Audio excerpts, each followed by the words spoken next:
just want to thank everybody for being here today. It's one of those days in our city where you really get to celebrate the hard work of people that really want to help the city. We went through a time where we had to lay police officers off. We went through a time where we had to do the very minimal police work, just responding to calls, and that type of no pun intended, that firefighting effort is not really that productive. You don't get a chance to be proactive.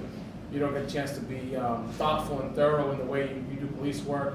So these guys were running around, chasing calls, and never really establishing a commitment to the community in a way that was strong or bomb by stopping and getting to know people. Because just as soon as they finish one call, they had to get run to another call. So, in the shadow of all this stuff that's happened nationally, the fact that we have such a great state delegation that was able to bring dollars to our city to ensure that we have the police force, the police effort that we absolutely need. So today we announced a $1 million $1,005,000 grant from the Executive Office of Public Safety for staffing. You will see that reflected in the noise car, because you can put people on in the summertime. You can see it reflected in the targeted neighborhood sweeps that we've been doing to support problem areas. You're going to see that on the walking patrol that you see on Broadway and Essex Street. So those manifestations, you're going to see very clearly where that money goes to. Along with that grant, we're also announcing the Shannon grant that we received, which is a $328,000 grant to focus specifically at risk youth, where we share the department and the community come together with partners like the YMCA, Youth Build, YWCA, the Boys and Girls Club, Arlington Community Trabajando, and Mars Community Coalition. So all up and all in, this is $1,300,000, or $1,334,000 that the work of the state delegation brought to the city of Lawrence. There's no other way to say it, that we would not be able to do the noise car, we would not be able to do outreach to at-risk youth, and we wouldn't be able to make the city safer without this help. They can tell a bit better about how long it took and how they got a chance to do it. If we can hear from our great senator, we're going to miss him a lot. Barry Feingold, let us know.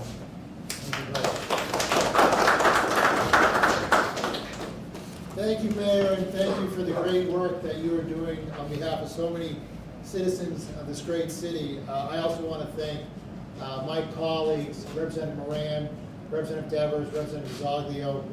We truly are a team effort in getting this funding, and you can't do this by yourself. So they got it done in the House, we were able to get it done in the Senate, and this is just something that to me is so important. I've found throughout my tenure that if we give the fine men and women of the Lawrence Police Force the tools they need, they succeed. And the numbers reflect that. From 2011 to 2013, crime rates in Lawrence have dropped dramatically.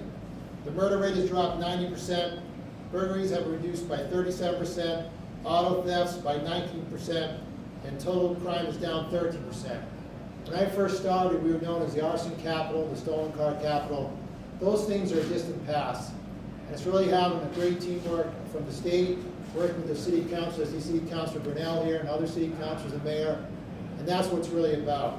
So I just want to say, thanks so much for what this police force has done, the mayor, and I do have to comment about what's happened the last week and what's been happening all over the country. Sometime, whether you're serving in public life or you're a police officer, it's almost like being in the airline industry. We only hear about the ones that crash. And what frustrates me is that I know how great so many of the men and women who are police officers do on a daily basis. They are risking their lives to protect our safety. But you don't hear those stories, because that's what's expected of them. And it's so sad to see what happened in New York. And I just want to publicly thank these police officers for what you do, not only for the city of Lawrence, but for this whole state. And the reason why we fight for the dollars that we do is to make sure that you can do the job, which is so important to all of us. So I say thank you, and once again, it's a great day for the city of Lawrence. Thank you.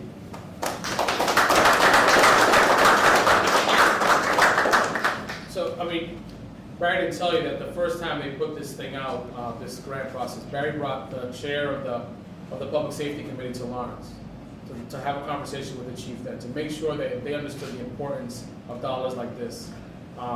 And, you know, that's the type of leadership that I think Barry's shown us, specifically where we most needed it, which is around public safety. I do want to acknowledge that our city councilor, one of our city councilors, Eileen Brunel's with us. And we're going to hear from the other state representatives here in a moment.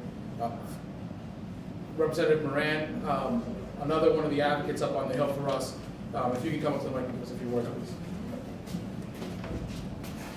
I'm going to echo what Barry said. I mean, we have a great team at the State House. Last year, when I first got elected, we had a city council. When I was in the city council for 6 years, one of the biggest problems we have in the city of Lawrence is public safety. So it's been an issue since I was a kid.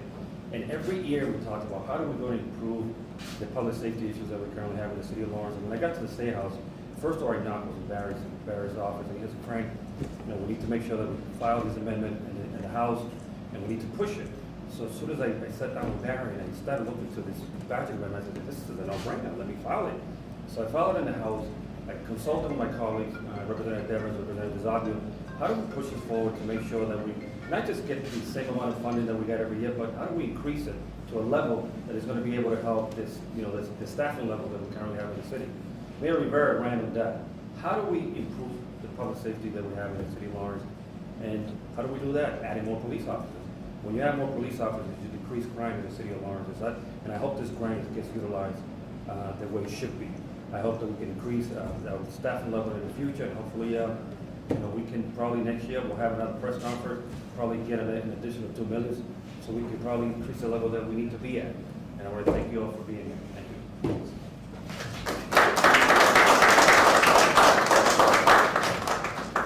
And so, I mean, I think that piece about the growth is important too, that we've gotten, because of the effort of the state delegation, we've gotten more actually every year. I think the first grant was only for $600,000, and today we're looking at $1 million out of that grant process, so that effort continues. Representative Devers, if you can come give us a couple words as well. Thank you, Mayor. It's really a moment of joy for me and for all Laurentians. And I thank our colleagues, our great senator, a great leader, my colleague Frank Moran, and Diana Dizolvi, and the rest of our colleagues at the State House, and obviously the administration, because the administration also have to do a lot with this. Our departing Governor Deval Patrick. The police force, our police officers are mothers, fathers, sons, and they are part of our community. And they have one of the toughest jobs. They put their life in line to protect us. And if we have a life free of chaos, thanks to them. So I'm so happy, so glad that we've been able to achieve this, and we can achieve more, and that is our commitment, that more. I want to see our police headquarters built in the coming years, and I want to see all those resources keep on coming for our police force. Thank you, all of you, for your work. Thank you.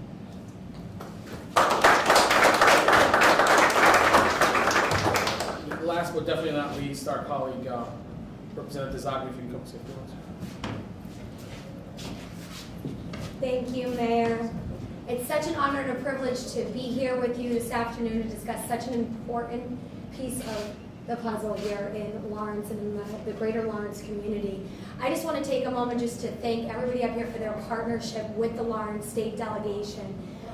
Mayor Rivera, you've been such an important partner with us, with the state, in making sure that we secure this grant, these grants, this funding, amongst other things, for the city of Lawrence, by letting us know what's going on. We can keep our finger on the pulse of what's going on in the city because you communicate with us. Same thing goes for you. I just want to thank the Chief Fitzpatrick, Scott McNamara, and the entire Lawrence Police Department. Without their constant communication with this delegation, we wouldn't be able to bring back the resources and funding that this community needs because we wouldn't be aware of it. It's because of their hard work and their dedication that we have the knowledge to empower our decision-making on Beacon Hill. So I want to thank all of the people up here for your partnership, for your dedication, for working together with the delegation. I want to especially thank Senator Feingold as he's not going to be with us next year. We are going to miss him very much. He's been a tremendous leader for the city of Lawrence, especially as it pertains to public safety in the city of Lawrence. So thank you for your partnership, and we look forward to working together to move forward using these important monies.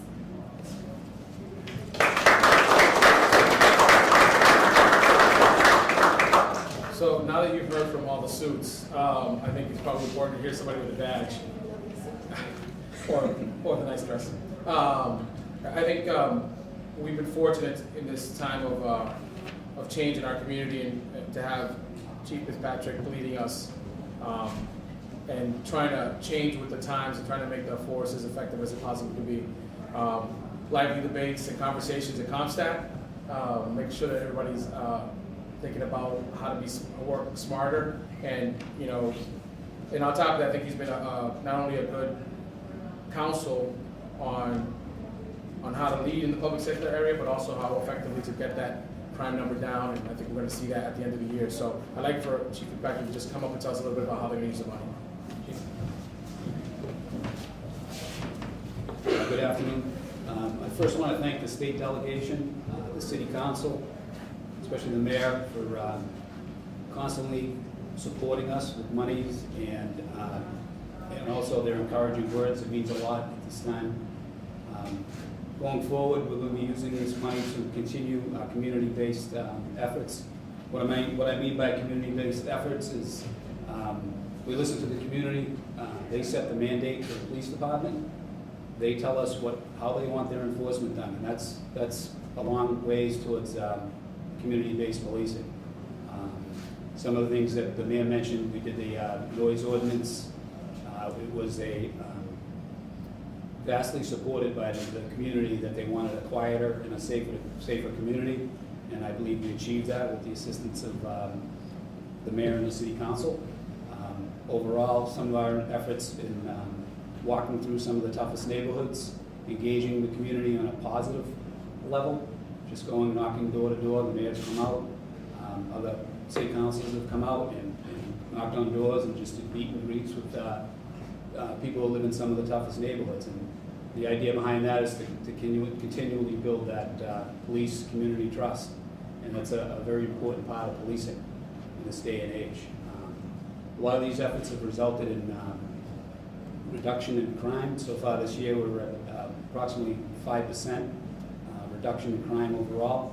We've had some challenging issues, especially over the summer, but those are isolated. They're not random events. Those are events that are related to certain elements of in the city. But going forward, we plan on continuing with the support of the delegation. The mayor and the city council is engaging the community and continuing to build that trust. Thank you.